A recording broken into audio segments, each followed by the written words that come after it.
Episode के starting में Bruno अचानक से शांची के पीछे आ गया और फिर उसने अपनी टेम्पेस्ट किक से हमला कर दिया, जिसे देखकर उसॉप कहता है कि पर वो यहाँ आया कैसे।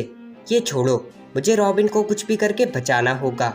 और इसके बाद उसने बोला, सुनो, मैं हूँ सोगे किंग। पर इस सबसे पहले वो और कुछ बोल पाता, वो सामने था ही नहीं और तभी वो पीछे से आ गया। यहाँ पर फ्रैंकी ये सब देखकर बोला, पर कैसे, उसने ये सब करा कैसे। जिसे सुनकर लूची कहता है, उसने एयर डोर का इस्तेमाल करा और यही तो है उसके डोर फ्रूट की असली ताकत। और इसलिए चाहे तुम कुछ भी कर लो पर यहाँ से नहीं भाग सकते। और दूसरी तरफ ब्रूनो ने उसॉप पर अपनी फिंगर पिस्टल मार दी, पर फिर भी उसने कोशिश करी, जिसे देखकर ब्रूनो ने फिर से अटैक करा और उसे हरा दिया। पीछे से शांची उठ गया और उसने ब्रूनो पर हमला करा, पर उससे कुछ भी फायदा नहीं होता और वो बोला, ये अटैक अब मेरे पर काम नहीं करेगा। और ये कहने के बाद उसने शांची को पकड़कर उसे भी मार दिया। रॉबिन ये देखकर कहती है, सुनो, अब उन्हें छोड़ दो, चलो वापस चले।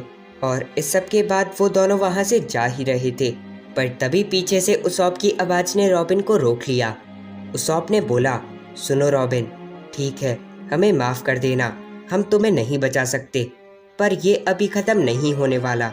मुझे पता है कि तुम हमें वो नहीं बताना चाहती, पर इस सब की वजह से एक बात को मत भूल जाना, एक पायरेट बिना अपने कैप्टन की परमिशन के ग्रुप को नहीं छोड़ सकता। तो इसलिए लूफी पर भरोसा रखना, वो बस आ ही रहा होगा।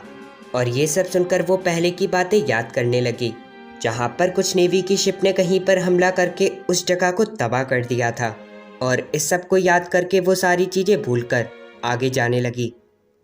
पीछे से शांची कहता है, रॉबिन चैन रुक जाओ। जिसे सुनकर ब्रूनो ने बोला, इससे वो नहीं रुकने वाली। रॉबिन इस एग्रीमेंट को तोड़ने के बारे में सोच भी नहीं सकती। और पता है क्यों?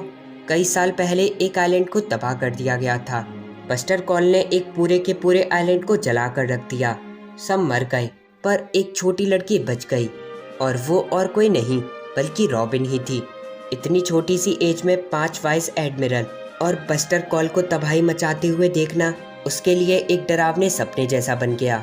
बचपन से लेकर अब तक उसके दिल में ये डर अभी तक है, इसलिए वो तुम सब लोगों को बस्टर कॉल से लड़ने के लिए सोच भी नहीं सकती। जिसे सुनकर शांची ने बोला, तो क्या तुमने उसका फ़ायदा उठाया?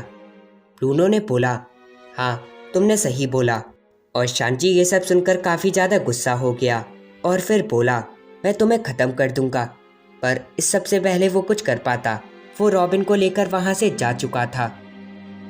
फिर यहाँ पर फ्रैंकी को दिखाया गया, जो रॉबिन से बात करने के लिए उसके पास चला गया था। जिसे देखकर खलीफा कहती है कि क्या ये ठीक होगा कि वो दोनों बात करें। जिसे सुनकर लूची ने बोला, हाँ, एनीस लॉबी बस आने ही वाला है, वो दोनों वहाँ पर जाकर मर जाएंगे, तो अगर वो उससे पहले कुछ करना चाहते हैं तो वो करें। फिर यहाँ पर लूफी को दिखाया गया, जो उस मेढक से बोला, ओए, ये मेरी जगह है। और ये सब कहने के बाद वो दोनों लड़ने लगे और लूफी ने बोला, तुम बहुत ज़्यादा बुरे हो, ये सब तुम्हारी ही गलती की वजह से है। जब तुम ट्रेन से टकराए तो ट्रेन ट्रैक से अलग हो गई। और यहाँ पर नीचे पावली ने बोला, सब सुनो, हम पटरी से अलग हो गए और साथ ही फ्रैंकी फैमिली से भी। जिसे सुनकर वो सब बोले, क्या वो सब अलग हो गए? चॉपर ने बोला, एक मिनट, अभी इतना ज़्यादा बड़ा धमाका हुआ जब हम उस मेढक से टकरा गए थे, पर ये अभी भी नहीं उठा। यहाँ पर दादी कोकोरो कहती हैं, उसकी टाइमिंग एकदम ख़राब थी। जिसे सुनकर नामी ने बोला, हाँ, चलो मैं आपकी मदद करती हूँ। दादी कहती हैं, तो क्या तुम? जिसे सुनकर नामी ने बोला, हाँ, मैं शिप की नेविगेटर हूँ। दादी ये सुनकर बोली, बढ़िया, और हाँ, तुम योकोज़ुना, ये सब तुम्हारी ही गलती थी। और दादी को सही देखकर वो काफ़ी ज़्यादा खुश हो गया।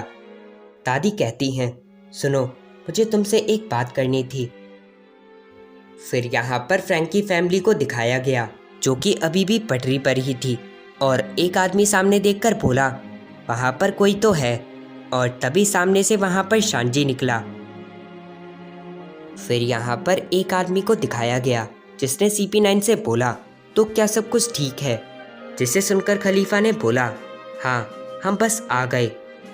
लूची कहता है, 5 साल हो गए इस आइलैंड पर आए हुए, एक ऐसा आइलैंड जहाँ पर कभी भी रात नहीं होती, एनीज लॉबी। यहाँ पर फ्रैंकी को दिखाया गया जो रॉबिन से बोला, गवर्नमेंट को जो करना था वो उसने कर लिया, दोनों चाबी लेकर। और अगर एक बार वो हथियार प्लूटन वापस आ गया तो सरकार इस चल रहे पायरेट युग को ख़त्म कर देगी, मिलिट्री पावर को काबू में करना मुश्किल हो जाएगा और फिर एक दिन ये पूरी की पूरी दुनिया तबाह हो जाएगी। और पता है क्या, हमारे मास्टर ने इन ब्लूप्रिंट को बचाने के लिए अपनी जान दे दी, इसलिए मैं तो यहाँ से कुछ भी करके निकल भी जाऊँ, पर अकेले जाकर कोई फ़ायदा नहीं, तो क्या तुम भी साथ चलोगी? जिसे सुनकर रॉबिन ने बोला, नहीं मैं नहीं जा सकती, लूची ने सही बोला था, मेरा होना बस एक गुनाह है। फ्रैंकी ये सब सुनकर कहता है, इस बात से कोई भी फर्क नहीं पड़ता कि तुम उस हथियार को वापस ला सकती हो या फिर नहीं। फर्क नहीं पड़ता कि वो हथियार इस पूरी की पूरी दुनिया को ख़त्म ही क्यों ना कर दे। उन्होंने मरते वक्त बोला, सुनो फ्रैंकी, चाहे तुम कुछ भी बनाओ और वो कैसी भी बने, चाहे अंत में वो सबको मार दे, पर तुमने उसे बनाया था, इसलिए उस पर हमेशा गर्व करना। तुम्हारा यहाँ पर होना कोई गुनाह नहीं। फिर यहाँ पर दादी को दिखाया गया जो योकोजुना से बोली, जब 8 साल पहले उस दिन वो सब उसे ले गए, जब से ही तुम टॉम के लिए रोज ट्रेन को रोकने की कोशिश करते हो ताकि तुम एक दिन इतने ज़्यादा ताकतवर बन जाओ, जिससे प्यार करते हो उसे वापस से खोना दो। योकोजुना, वो टाइम आ गया। फ्रैंकी, जिसे तुम काफ़ी ज़्यादा प्यार करते थे, गवर्नमेंट के लोग उसे भी टॉम की तरह ले गए, तो क्या तुम मदद करोगे? और ये सब सुनकर वो तेजी से चिल्लाया और दादी बोली, लूफी ये भी हमारे साथ जाएगा। लूफी ने एक स्माइल करी और बोला, ठीक है। फिर यहाँ पर CP9 को दिखाया गया जो आखिरकार एनीज लॉबी तक आ गए और सब लोग एकदम तैयारी के साथ खड़े थे और आगे मेन गेट की तरफ जाने लगे। फ्रैंकी सामने देखकर काफ़ी ज़्यादा चौंक गया और बोला, ये क्या, ये जगह आखिर है क्या? और उसे देखने के बाद वो बोला, तो फिर यही है एनीज लॉबी।